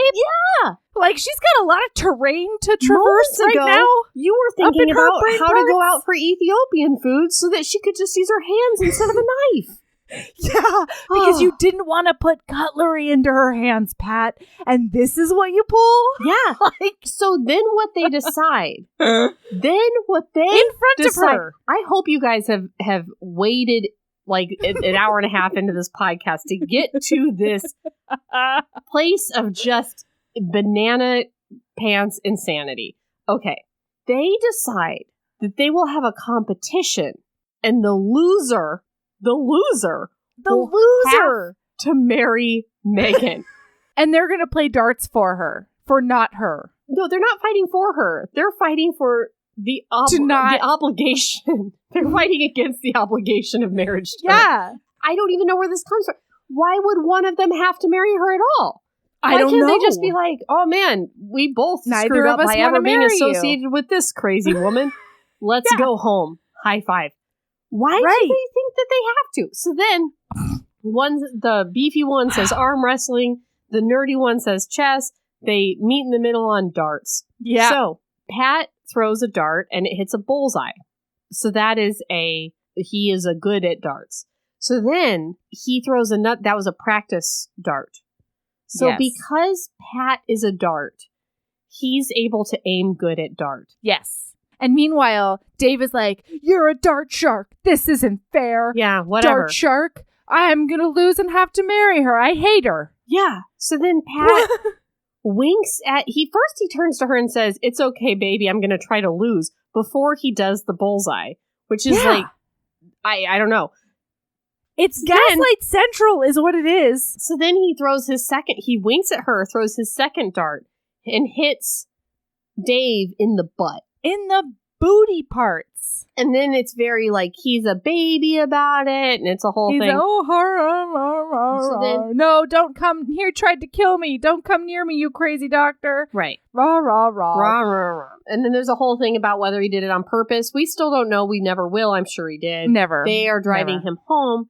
She's like, okay, Dave, where are we taking? I think they take him to the hospital, actually, to get a tetanus shot. Then they take him home. And she's like, Dave, where are we taking you? And he's like, well, I just assumed I'd be staying with you. Yeah. So then she's like, okay. And then kicks Pat out of her car. At his house. It's like, bye, Pat. Goodbye. Goodbye forever. Leave. You don't want to marry me. Takes Dave home, puts him on the couch or whatever. Then she nurses him for 2 days with her mom. Yeah. And then, but then her mom and dad leave. They go back to Florida to be Florida people. And and then Pat shows up at her house. Because he's like, I've been without her for 2 days and I miss her or whatever. And no, it's even worse. He's jealous because he doesn't want Dave is still there. Yeah. It's like, get Dave out of here. I am not comfortable with Dave being here. And it's like, you just played a game with a man where the loser had to marry this woman. You have no place to be like, Dave can't be at your house. But she does kick. But then that's fine. No, it's even worse. So then he shows up at the door and she's like, he's on the couch. And he's like, does he have pants on? And she's like, no, he has an ass wound. And he's like, Dave is in your house without pants? And so then he finally like doctors him and gives him a Novocaine shot in his butt so that he leaves. Mm-hmm. Like whatever. And then she's like, I'm packing up and leaving forever. Mm-hmm. And he's like, but I will miss you, ? Sort of. Yeah. The decision to leave forever comes out of nowhere. Oh, yeah. She says she's leaving to move to Alexandria because that's where she sells most of her pots, as if she has to be in the place where the pots are sold. Right. And doesn't even mention her job at Colonial Williamsburg, which you would think you would have to live. I don't know how far away Alexandria and they're far. They are far. I know them to be far because I lived in DC. I remember this. She's basically quitting her job and starting over in a new place. She never wants to see Colonial Williamsburg again, right? Because it reminds her of Pat, and Pat is there. And she just starts packing a suitcase as if that's what moving is. That's right. And then he starts unpacking the suitcase as if that's what dissuading a person from moving is. Okay. Then she gets in her car with her one suitcase because, again, that's all her possessions. That's what I don't know. is? And she's rocketing down the highway toward Alexandria. Pat is in his shitty car that he said that he has this shitty car because he can't afford a nice car, because if he got a nice car, he would have to fire his receptionist. He's behind her. His brakes go out and he rear-ends her. And he rear-ends her hard. Like, on he the highway. accordions her hood into another car. Right. And then he, like, gets her out and checks her for soft and hard injuries. I don't know what doctors do. I don't know. So then she's totaled her car. Now she's trapped at her farmhouse because she couldn't move to nowhere. I do not believe she purchased a house or an apartment. To no plans. So she couldn't move to no plans. And no plans Alexandria. And then she's there. They have like sex? He's like, they do. They have pretend sex, they say. They say they're going to pretend for one more night. Pretend sex for one night. And then, okay, so then he leaves. She's trapped there because she doesn't have a car. Her car is worth $100.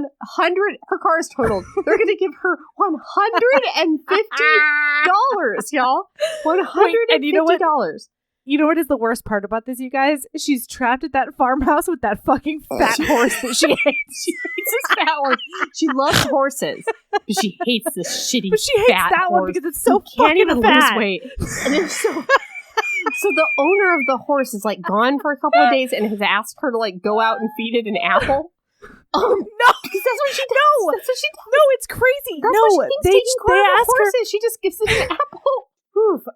Okay, so he comes over and brings her groceries, I think, because she's trapped there. That's nice, I guess. So then, when he's trying to get it in some more, but it didn't, on the side. But then she doesn't see him for like 3 days, and she's going stir crazy, and she misses him. So she goes out to this horse, and it's pouring, and she goes out to this poor fat horse. And it's sad. Horse is miserable. It doesn't look good. And it's pacing around. Being weird. And so she's like, and I'm like, oh, I know what's going on. Because it's so fat. So fat. So she tries to call the vet to be like, can you fix my fat horse? Do you have a liposuction machine? I hate her. So then she calls a pediatrician to fix a horse. Yep. It reminds me so much of Rick and Morty, where the wife is a horse doctor, like specifically. It's like a horse surgery. But that's also a real job. Doctor. She calls a pediatrician. A local pediatrician. So he comes out. Oh. Also, he bought her a new car when he brought the groceries. Oh, yeah. He bought her a car. So he doesn't have a receptionist now. Doesn't he need a new car? Or, like, fixed brakes or something? Like, doesn't he also need a new car? Because didn't he ram his car into her car and it also had no brakes when this happened? What about this doesn't track in this book? Okay, I'm sorry. It just occurred to me. So then he drives his car with no brakes, apparently, out to the farmhouse to check on the horse, and he finds out, oh my god, the horse is pregnant. The horse is super fucking pregnant. It's in labor, you guys. The owner didn't know that? And then it takes all of 2 paragraphs. This book that has spent chapters talking to me about Duke of Gloucester Street or whatever. It takes 4 sentences to deliver a horse baby. And there it is. Including the horse baby. Him putting his arm all the way up that horse's poon and like fixing a hoof so that it can come out. Again, because pediatrician. This poor fat-shamed horse has just been in distress because it cannot birth its baby. You mean, horrible person. So how dare you? This horse shits out a smaller horse. And then they're there with their their new horse that they've birthed. And then all of a sudden, Pat's like, every obstacle that I put up in front of myself no longer matters because horses can have babies. Well, and also, like, you know how she said she wanted a horse? Is this the horse she gets? Is this the horse she gets, or is this the horse she takes? Because she has a history. She does have a history of taking things that are not hers. And I believe that this is the horse that's meant to be her horse in the book. I see you holding your boobs. I know. I'm distressed about it as well. Am mad. So then they're just sitting there. The placenta's sliding out of the horse. They're just sitting there, and they're just like, Christmas wedding? Yeah. Sure. All of a sudden, both of them are like, so we're going to get married now. Yeah. And this book that I've wanted to be over for weeks, I turn the page and I'm just like, what? That's the end? This is the climactic This scene is with a the horse end. that was mentioned one time 3/4 of the way in? Yeah. Christmas wedding? Sure. Turn page, no more book. Not that I'm upset, but like I'm a little upset. What? I invested in this book. $30 and a lot of blood, sweat, and tears, Yes. frankly. All right, well, So horses can have babies so they can get married. that is the worst book I've ever read. Yeah. Do you have a lady love? God, I do. And it's a good one. Okay. Are you ready? Yes. I was reflecting today because I really am thankful for a lot. And part of it is that we can read things like this and still have a really, really fun time together. And then I started thinking about all of the connections that we've made because of this podcast. And so my lady love is in 2 parts. One, if you haven't already, or even if you have already, listen to the Wicked Wallflowers Club episode 103. It is Angelina M. Lopez because she just published Lush Money, which I've heard is incredible. So the first part of it is really fun for like you and me, Erin, because it's all about how Angelina was one of the first listeners to Wicked Wallflowers Club. Like I think she was the Spartacus of the Spartaci for them. And in the episode, she talks about how finding romance podcasts was really, really nice because it was one of the first times that she was like, oh my gosh, this is such a cool, easy way to connect with people and listen to really smart, badass women talk about this thing that we all love so much. And so that was a fun thing for me to listen to just because, you know, we're one of the romance podcasts out there. But then part of the interview is all about her journey to becoming an author because it took her about 20 years. Wow. She raised kids. She was doing things. She put manuscripts into publishers and she was rejected a bunch. And she realized that the rejection wasn't a rejection forever. It helped fuel her into becoming a better writer.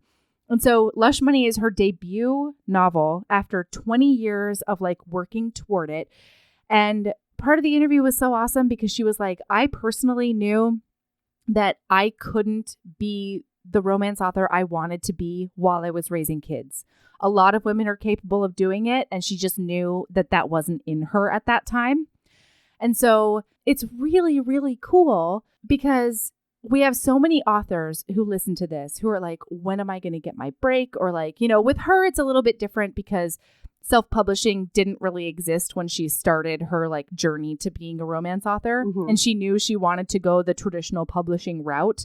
But she was like, a lot of it is like Jenny and her talking about how you need to be kind to yourself. And like, even if you're just writing one scene for Penthouse, like Jenny does once a month, she's like, if that's the only words that I get down on paper, I'm okay with that because I know that I'm still honing my craft, even in a tiny way, like the smallest way that I'm capable of. So that episode is just so empowering in so many different ways.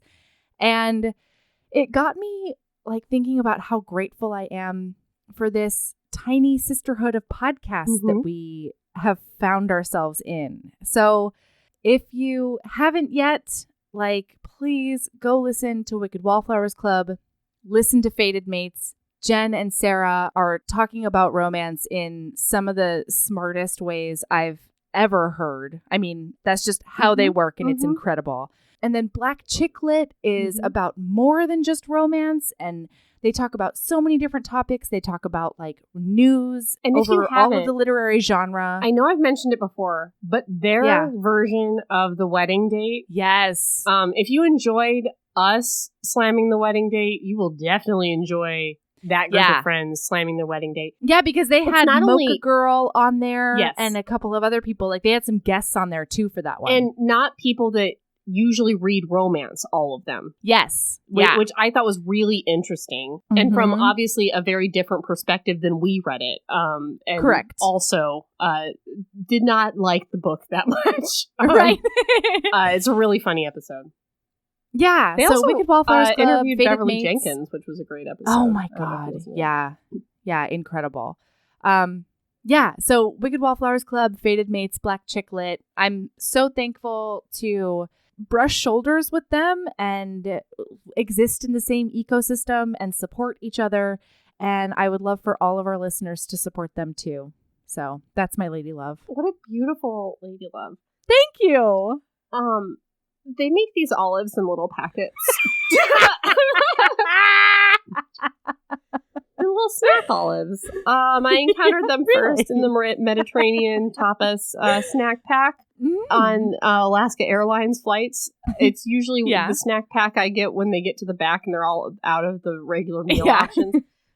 If I happen to get seated in the back, which is like, how dare they? Do they know who I am? Right. I'm an MVP. I know. But sometimes it happens, and I get the Mediterranean tapas snack pack. And they have this little packet of olives that are packed loose without the juice, and they're garlic flavored, and they're delicious. And if you just Google up like a snack olive pouch, you're going to find them. There are several different brands. I prefer the Mario brand. However, it's whatever floats your boat, because there's different flavors. There's chili pepper flavors. There's like sweeter flavors. There's garlicky flavors, herby flavors. And I don't like an olive. I will pick an olive off of my pizza. But I like these olives. Huh. And they're like just a little snack. How great. Fun. Mm-hmm. Yep. It's pretty much the same as your lady love. Because yours was sisterhood and podcasting and living your dreams and pursuing something relentlessly for 20 years until you can finally manifest it. And mine was a tiny little packet of snack olives. Yeah. Yep. Yeah. These are my favorite pairings of Lady Loves. Me too, and I don't know why I continue to let you go first. Because every time you're like, I have one, yours is this. Every time you're excited about it, and I'm like, sure, fucking go first. That's fine. Whatever you want. Every time I fuck up by doing that. Every time. I'm like, here's an ice cream bar. Although that has become the cult ice cream. Yeah, because remember that was the time that you were like mad about abortion laws. Not that you'd become not mad about abortion laws, but that was the time that you went on for like 10 minutes about how we need to really fight this evil in the world. And I said ice cream bars, and guess what caught on in the cult? Oh yeah, not fighting abortion laws, but rather the yogurt bars. So 0.1 for Erin. I'm also sure that fighting abortion laws also caught on in the cult. Yeah, there was a lot of fighting abortion, and laws also like we donated like thousands of dollars to Yellow Hammer Fund because of that was because such a big thing in the cult. Anyway, you can find us at Oh God, I started off with so much gusto and then it just came right down. Facebook, Heaving Bosoms Podcast. Facebook group is the Heaving Bosoms Podcast Geriatric Friendship Cult. 1,500 members and growing strong. Crazy. No assholes, all nice people. Yeah. Instagram, Heaving Bosoms. Is that it? That's right. Good. At Heaving Bosoms, that's it. Yes. Twitter, Heaving_Bosoms. Website, heavingbosoms.com. Go there and click the thing in the upper left-hand corner. If you want things like the Heaving Bosoms Reading Embrace 2019, you're too late, guys. It's November. You're too late. You cannot start that Reading Embrace, but some people can finish it. Listen, no, you can start it. It's an embrace. It's an embrace because we don't want to. If people start it, they're gonna feel not embraced. They're going to feel stressed. Make whatever you read this year fit into the categories. Doesn't even matter. Sure, yeah. Just wait, though. Just wait till Reading Embrace 2020. Listen, merch. There's merch in there. Our Redbubble merch. Yeah. What else? I don't know. Our FAQ is pretty good. Yeah, the FAQ is a hidden gem. Heaving Bosoms Podcast at gmail.com for all your questions and concerns. All right. Yeah, email us about anything, you guys. Email us all the time. We're always here to listen. We might answer, we might not, but we will read it. That's right. All right. All right. Keeping a badass and love yourself as much as you love that poor fat horse. And justice for that. I was going to say napkin dick jokes, but I like poor fat horse. For that goddamn pregnant horse. God, why would that horse just lose weight? God damn it. Shitty, slovenly horse. God. I'm going to get a sleek, horse. It's going to be a good horse that's pretty. Yeah. Not the shitty, dull-coated mess of a horse. I'm going to give it one sliver of hay. All right. That's right. We've got to read a good book soon. Let's read a good one soon. Yeah, we have a good one soon. It's going to be fine. Yes. Okay. All right. All right. I love you tons, Erin. Love you. Bye. All right. Bye.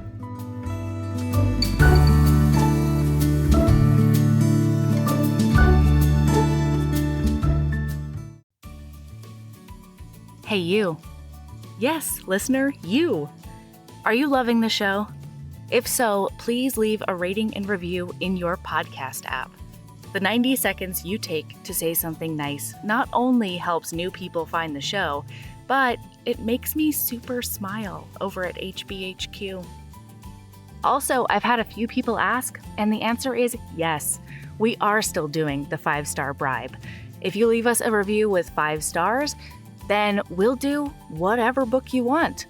We're real deep into the list, though, so it might be a while. Lilas! Okay, back to the show.